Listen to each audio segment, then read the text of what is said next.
September 9th, 2025. The time is 7:23 p.m. A single bomber prepares for one of the most dangerous missions of the war. It's an old Su-24M jet, almost 40 years in service, but still powerful.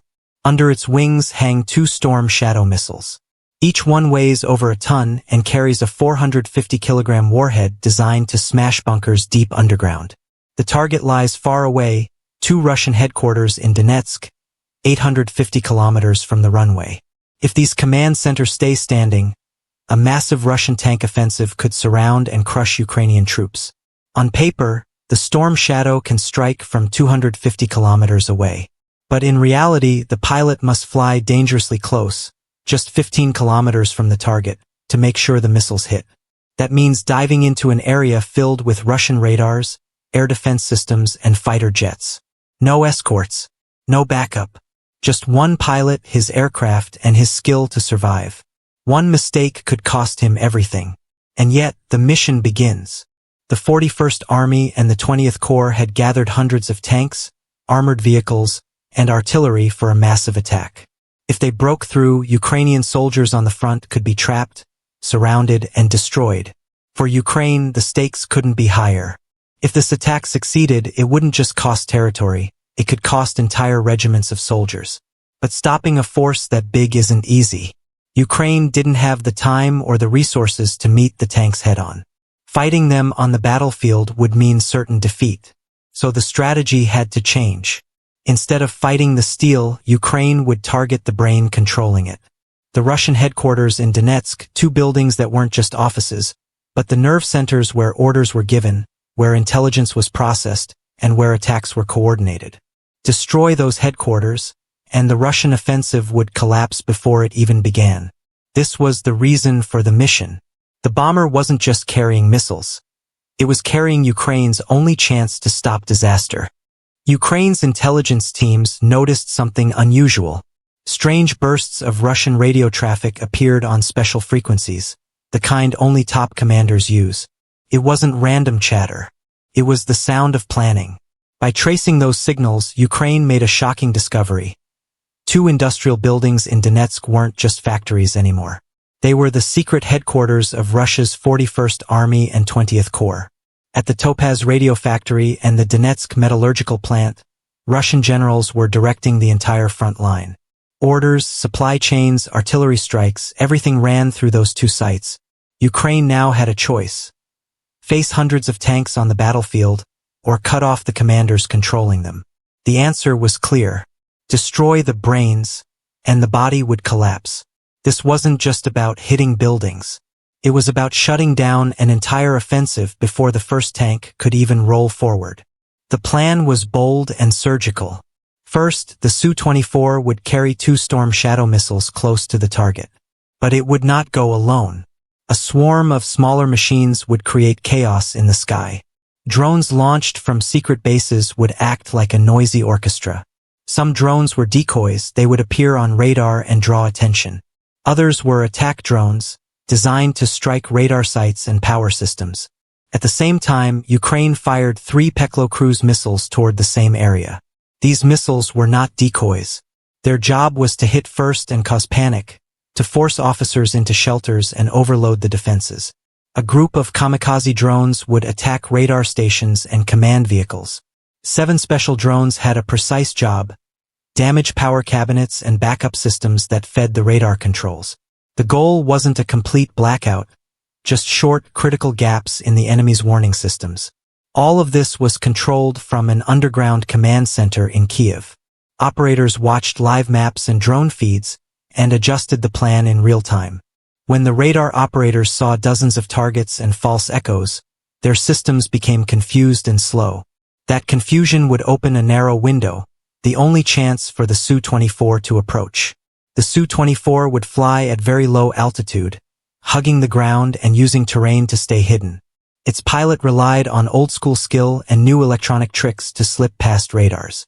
When the moment was right, a drone would confirm the presence of high-ranking officers in the buildings. Kiev would then give the one-word order: fire. Every piece had to work together. If the decoys failed, or if the radar went uninterrupted, the whole mission would fail. It was a high-risk, high-stakes plan, smart, fast, and built on precise timing. The pilot felt the air tighten around him, a warning he knew all too well. Radar had picked up his heat signature. From high above, a Russian WACS plane had spotted the Su-24 and passed the data to a nearby S-400 battery. On the pilot's headset came the shrill alarm of a radar lock. Time slowed. He had 1 instant to react. He pulled back on the stick, pitching the nose up to bleed speed, and slammed the countermeasure switch. Clouds of chaff, tiny strips of metal, burst behind the jet, and bright flares spilled out in a shower of orange fire.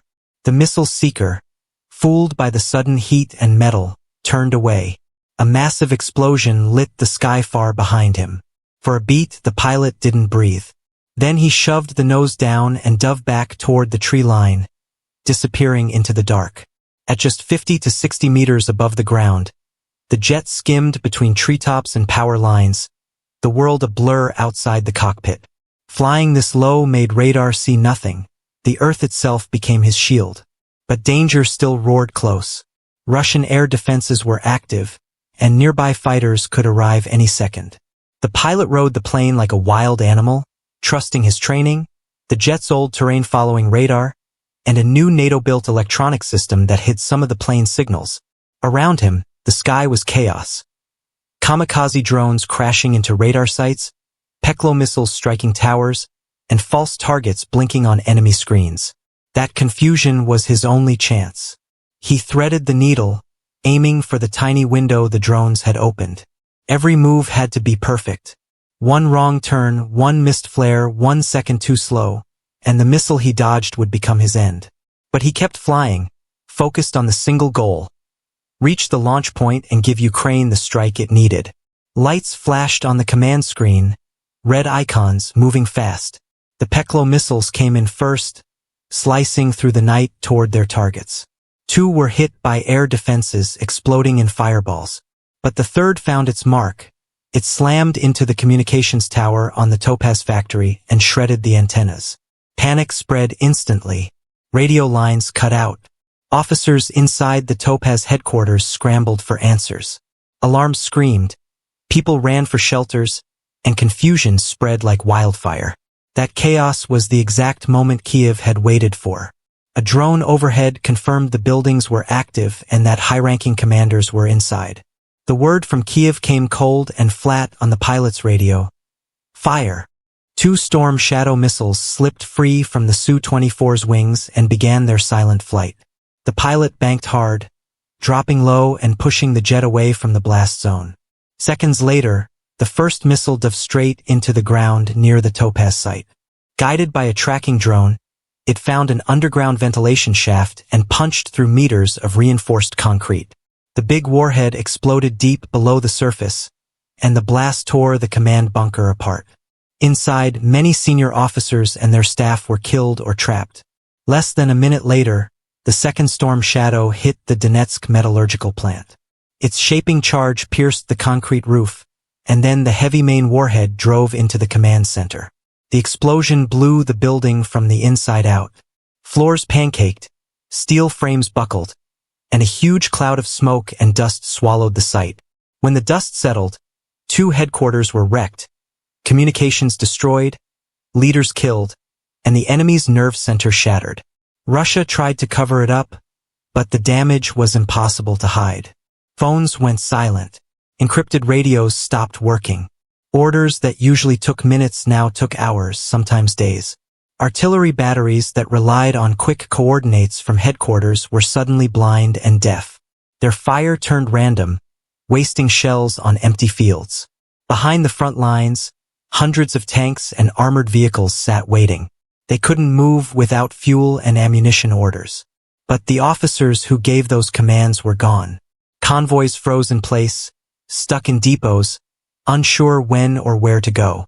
Inside the Russian ranks, paranoia grew.